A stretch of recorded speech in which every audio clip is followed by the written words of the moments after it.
Okay, presentation of Dr. Amidi, the head of the telecommunication and Iranian Post Museum. I will talk about the role of the modern technologies at museum. Highly appreciated your concern and your attention.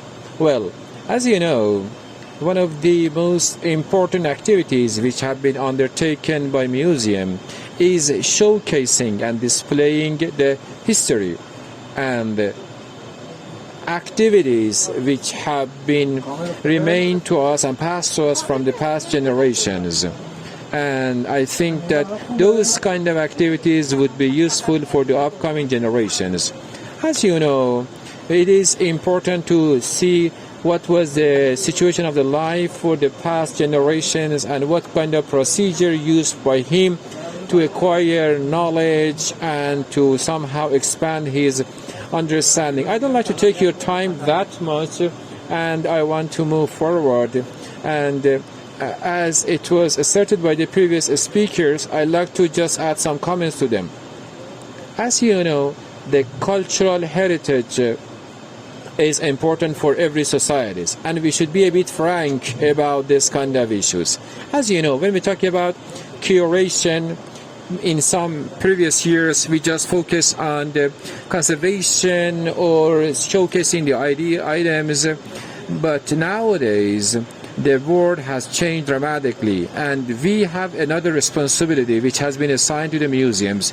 We are not just showcasing items, but also we are talking about interpretation of the ideas which have been incorporated in items, and education, research and education have been applied.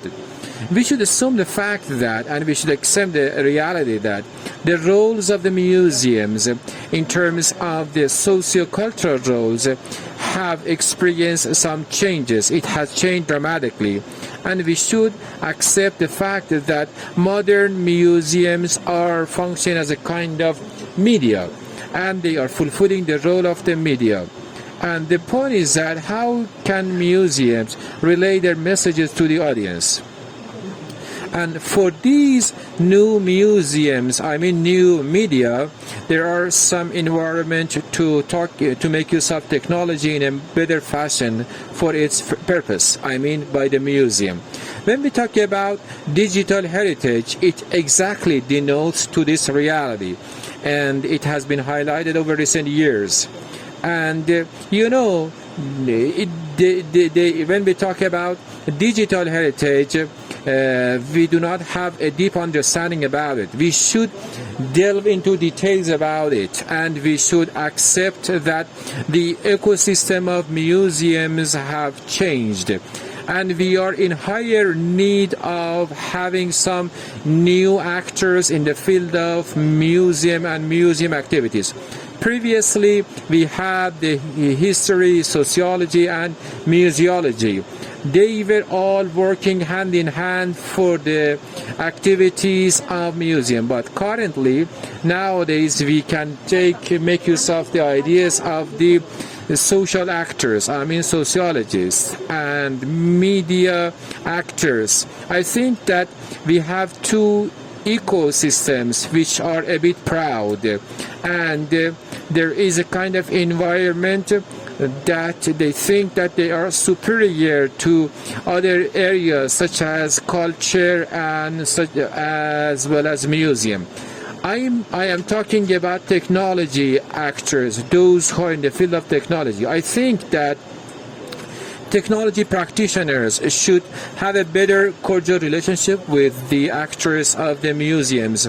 We should make use of augmented reality, artificial intelligence. We should make use of blockchains and other facilities and capabilities of technology. IT, IoT, Internet of Things, and other potentialities. All of them can contribute to the museums. Sometimes we think that digital museum is a kind of platform through which we can showcase our items in a 3D pattern. But the capabilities and potentialities of digital museum is much broader than this. I think that you have so much information about it. And my last point, I want to finish my presentation with is that the ecosystem of museum is changing, and it is dramatically moving forward. And I hope that in Iranian telecommunication museum we would have the chance to remove those kind of phobia. Thank you so much for listening for my presentation, and I hope that we can overcome those kind of phobia in terms of technology. Thank you so much for your attention.